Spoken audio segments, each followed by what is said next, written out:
Hey guys, I'm going to tell you a little story, and then I'm going to let you know who you are in the story and what you can do to avoid what happens at the end of this story. I read a book many years ago. I'll just allude to it because other books in this series were not appropriate, and as good as it was, I don't want to support anyone reading anything that has anything inappropriate in it. However, the Lord took the story, the thing that happened in that book, to show the memory of it, to show me something in the spiritual realm. And the Lord can use anything.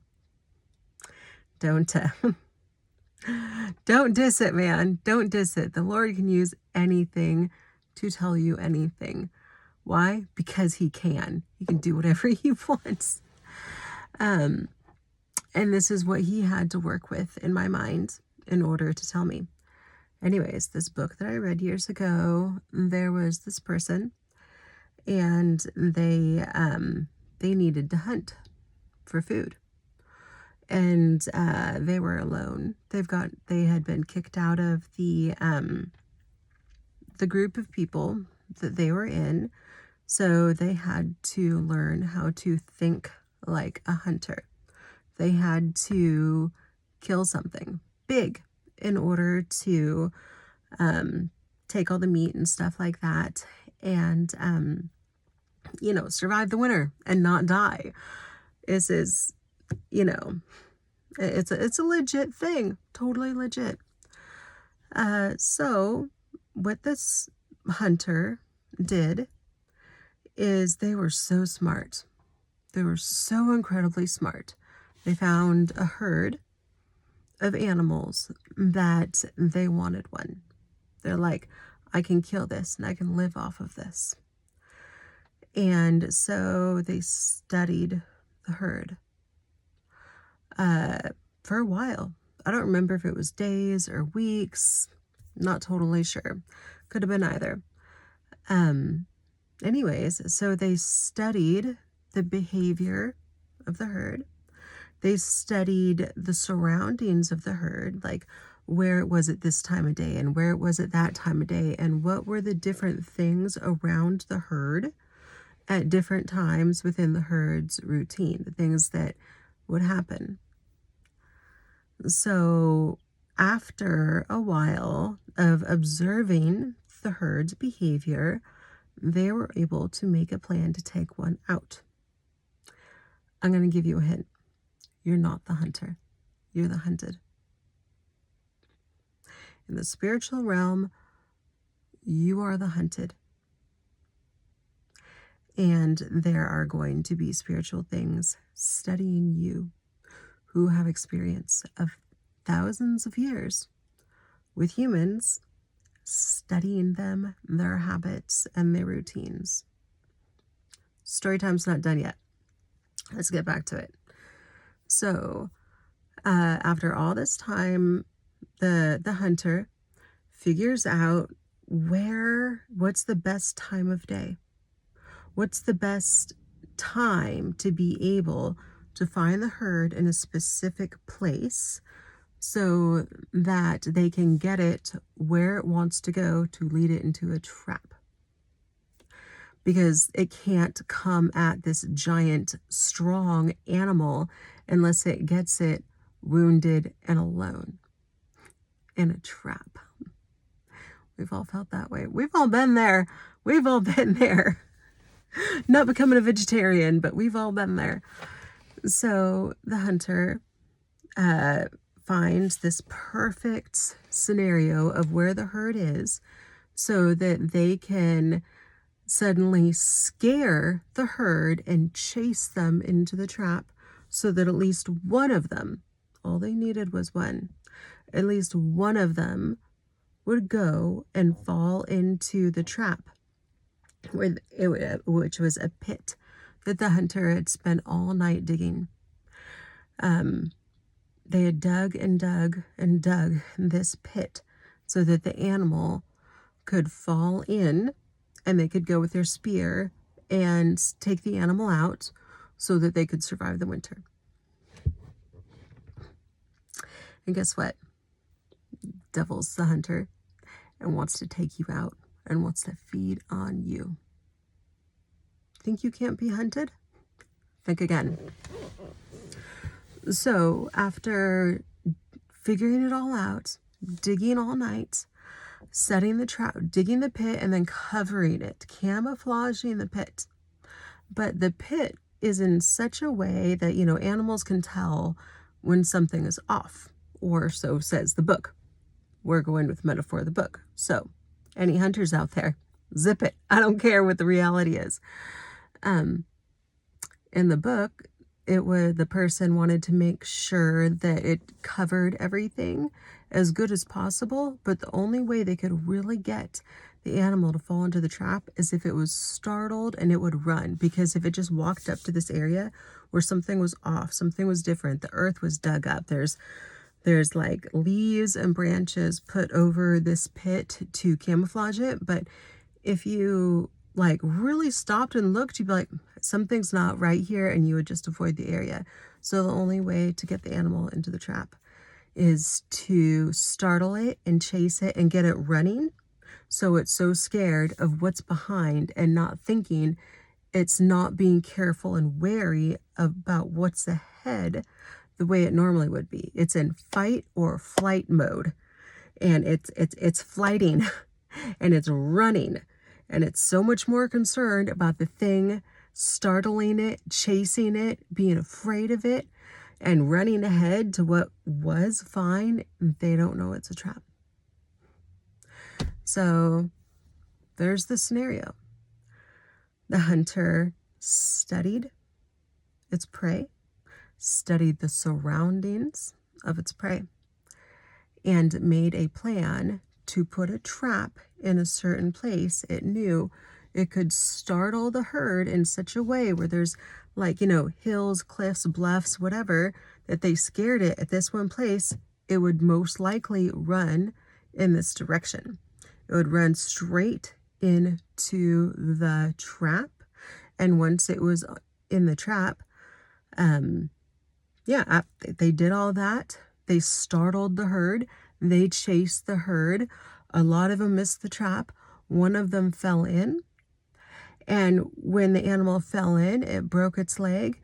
And the hunter went up to it and used its spear and stabbed it so it'd die and it could be sustenance.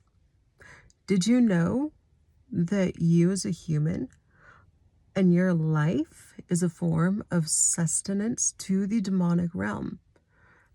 It's empowered through you. You might as well call yourself a snack plate. Are you edible? I sure hope not. Anyways, so that is exactly what the enemy does. I saw this happen yesterday. Yesterday was when the Lord, this thing happened, and the Lord brought this to me and put this whole picture in my mind of a trap. Ooh, feeling goosebumps talking about this. I'm going to start praying in tongues on you guys. That there was a trap laid to fall into, but you don't avoid the trap by just going around it. You need to avoid the trap by going to the beginning. And in the beginning is where the enemy, the thing that's trying to take you out, tried to startle you into running towards the trap instead of stopping and being cautious and being careful. Because the hunter could only take out this animal if it got it scared to run into a trap, and it would only fall in the trap if it wasn't thinking, because it was in flight mode, right? And sorry, itching my eye on video. You're welcome, guys. Sorry. And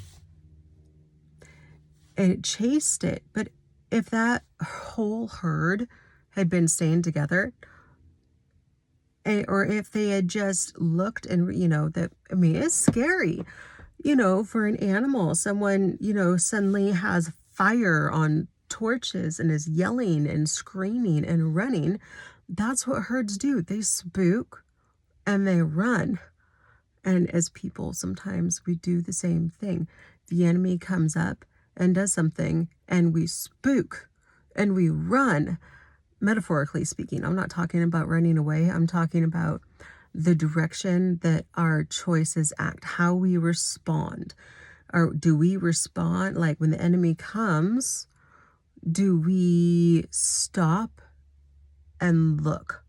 Or are we startled into running? And when you're running, you're a whole lot more concerned about what you're running from than what you're running into and what could be on the other end to get you. And yesterday's situation, like, I realized at the end of it that because I wanted to bolt, metaphorically speaking, not run away, but I wanted to go. This thing happened, this information came my way that I wanted to go right down the enemy's alleyway into the trap, right? But the Lord let me know that this was a trap and I did not have to fall into it. Have I fallen into this trap before? Oh, so many times. So many times. Have you? Probably. We all have. But once we have that little alert, this is a trap, we then have to make the choice. Do we stop and not act and not respond at all until we can, like, we got to keep our heads about us, kids, ladies, gentlemen, my beloved friends.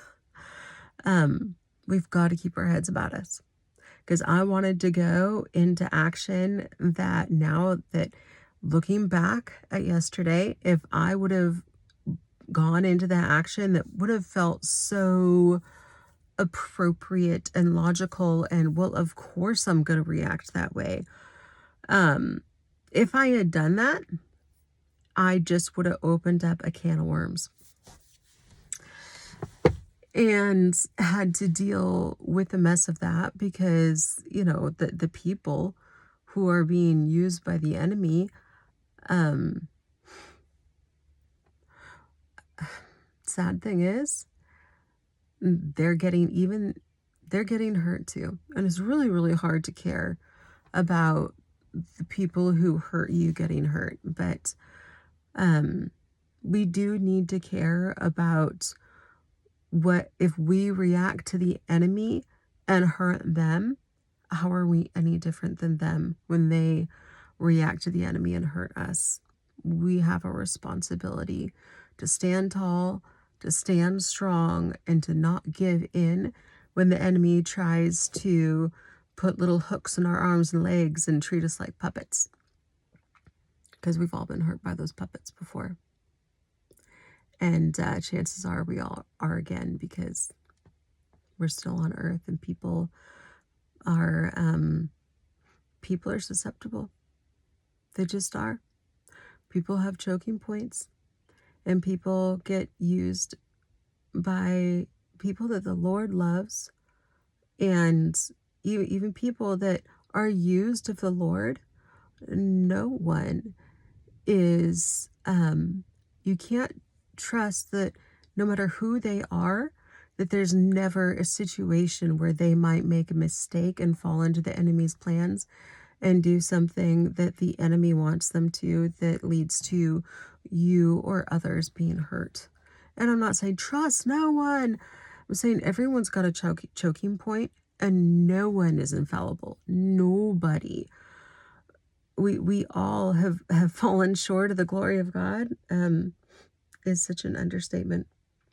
It was really such an understatement.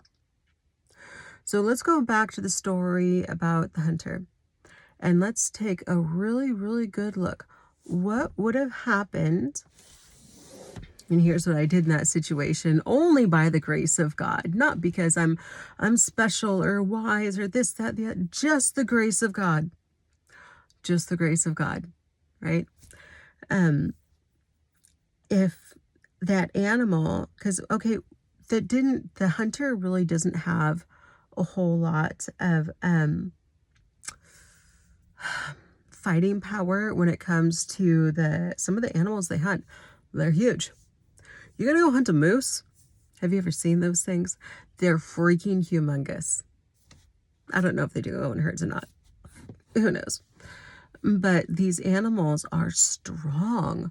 And one little human coming against a thing with a spear, that's a fight in which the hunter is in danger of getting hurt, right? But if this big old ant, sorry, I got a pill itch on my nose. If this animal realizes its strength and that the person just waving torches and yelling is actually weaker than them, and they don't have to move. You don't have to move. The animal could just be like, whatever, I'm gonna go eat some more grass now, and just go continue to graze and not move. And if it comes at you with a spear, they could probably use their antlers or hoof or something, and they don't have to move. They don't have to get spooked. We don't have to be moved. We don't have to be spooked. But you're probably still going to be hunted, and they're still going to try. Situations can come up in your life that have had so much planning and strategizing of the enemy against you that it is almost the perfect trap, the perfect setup. They know you. They know your habits. They know your routines. They know your surroundings. They know the people around you.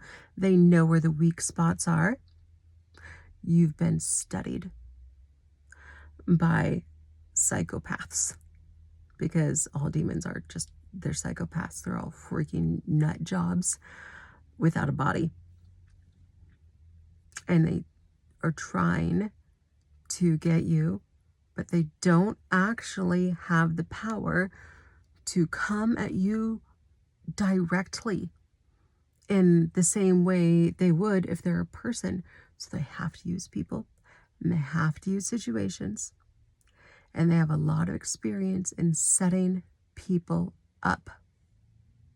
Setting people up to do all sorts of sin, setting people up just to twist, to get into it, to get family members against each other, to get you into anger and yelling, to bring discord into things, to have people betray by temptation.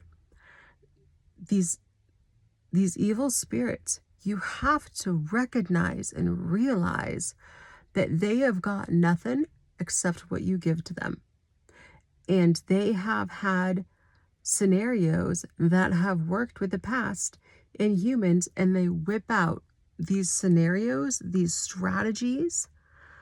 You guys ever seen a movie and it's like some war buddies or something like that, and they're like, remember what we did like at this time and place, and they're like, let's do that again. Yeah, that right there, plans against you.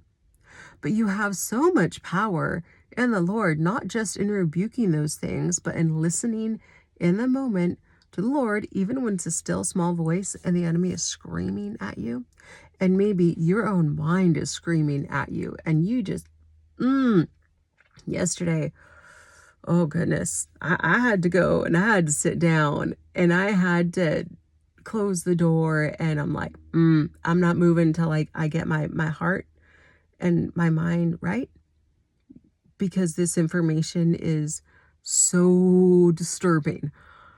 And that is when the Lord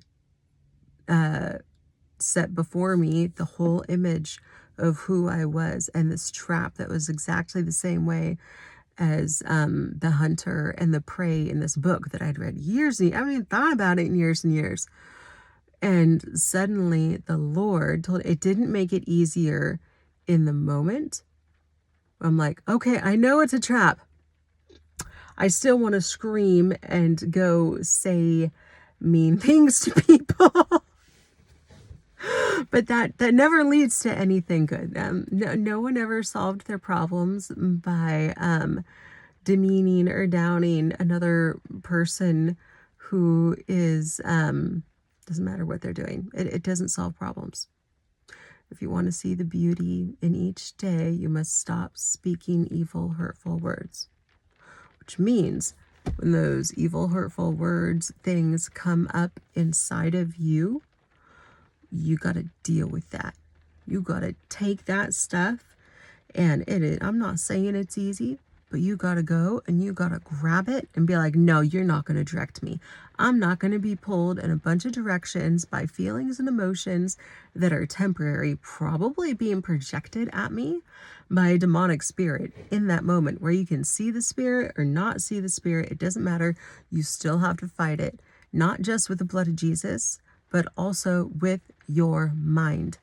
You have to take those thoughts captive, and if you got to sit and you got to read the Bible or distract yourself for a moment, be like, I'm not going to act on these feelings.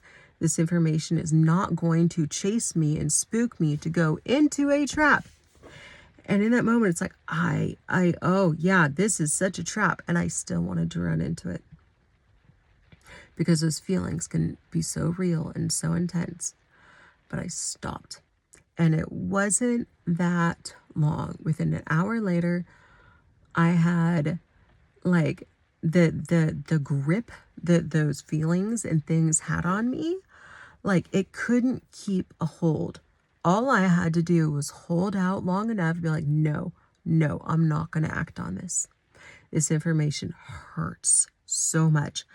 Not going to fall into the enemy's traps, because really there was nothing I could do in this situation that would be, if I said what I wanted to say, it wouldn't change the situation. It would simply reveal how much the situation is hurting me to a person who doesn't care if they hurt me or not and actually enjoys it. Don't give the enemy the satisfaction of responding. You beat it. You don't fall in. Don't react. Non-response can be your biggest response and your biggest power move. Now, I'm not saying that when things happen, you never stick up for yourself and you never do anything. Different situation. I'm talking about a specific situation where there's a demonic trap and the enemy is trying to spook you into going towards a trap for you to fall in, for him to take you out, for him to make use of you. Oh, sun's coming out now. That's nice. Well, we got sun. It's good rainbow weather. Hopefully we'll have a rainbow. So anyways, guys, I wasn't even trying to make this video short. So I want you guys to be really, really aware.